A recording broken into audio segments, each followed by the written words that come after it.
एक गांव में एक गरीब परिवार रहता था।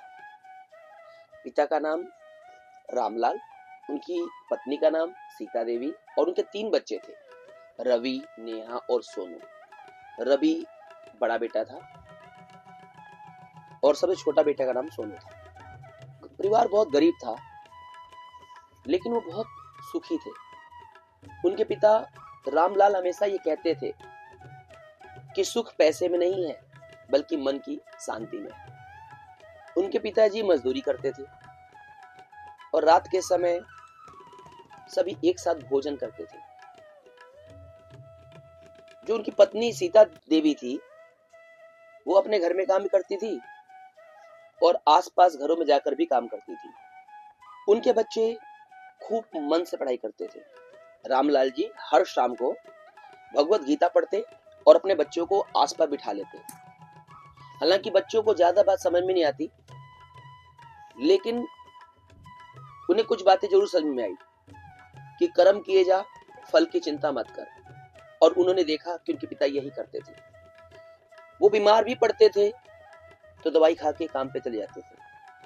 कई बार बच्चे, उनकी पत्नी रोकती थी मत जाइए, लेकिन फिर भी वो जाते थे। वो कहते थे अगर मैं जाऊंगा नहीं तो मैं फिर अपने परिवार को कैसे देखूंगा।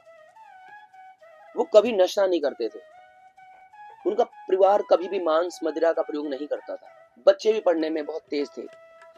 रवि जो सबसे बड़ा बेटा था, वो अपने भाई बहनों को पढ़ाता था, उनकी मदद करता था। घर की साफ सफाई बच्चे खुद कर देते थे।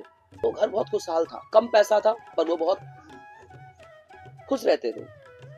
बेटा, पैसे में ज्यादा सुख मिले ऐसा नहीं है।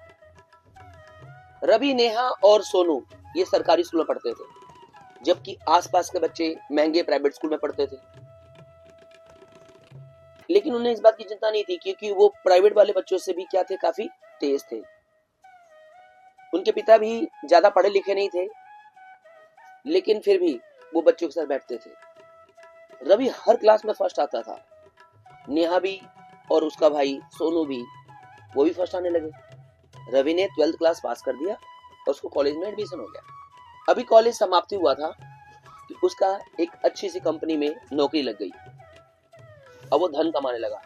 वो पिताजी से कहता अब आपको मेहनत करने की जरूरत नहीं है, लेकिन फिर भी पिताजी ने काम नहीं छोड़ा। उनको लगता है कि जब तक ताकत है मुझे कर्म करना चाहिए। वो काम करते थे। नेहा ने पढ़ाई के साथ साथ ब्यूटी पार्लर का, सिलाई का काम सीख लिया। वो घर में